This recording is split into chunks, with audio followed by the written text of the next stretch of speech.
اللہ پاک کے نزدیک دنیا کی حقیقت مچھر کے پر کے برابر بھی نہیں. دیکھیں تشبیہ بھی کیسی دی. مچھر ایک حقیر اور کمزور مخلوق ہے، اور پھر اس کا ایک پر، اس کی کیا حیثیت ہوگی؟ ہو سکتا ہے اس کی کوئی حیثیت ہو، لیکن اللہ پاک کے نزدیک پوری دنیا کی حیثیت مچھر کے پر کے برابر بھی نہیں ہے. یعنی گویا کہ یہ کنایا ہے انتہائی شے قلیل سے، کہ اللہ پاک کے نزدیک دنیا کی اتنی حقیقت بھی نہیں. روایت میں آتا ہے جناب نبی کریم صلی اللہ علیہ وسلم تشریف لے جا رہے تھے، صحابہ ساتھ تھے، راستے میں کوڑے کا ڈھیر آیا.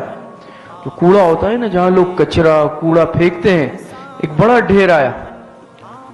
تو آپ علیہ السلام نے صحابہ سے ارشاد فرمایا کہ جو دنیا ہے اور دنیا کا جتنا اسباب ہے، مال دولت ہے، اگر وہ دیکھنا ہے تو اس کوڑے کے ڈھیر کو دیکھ لو، اس کوڑے کے ڈھیر کو دیکھ لو.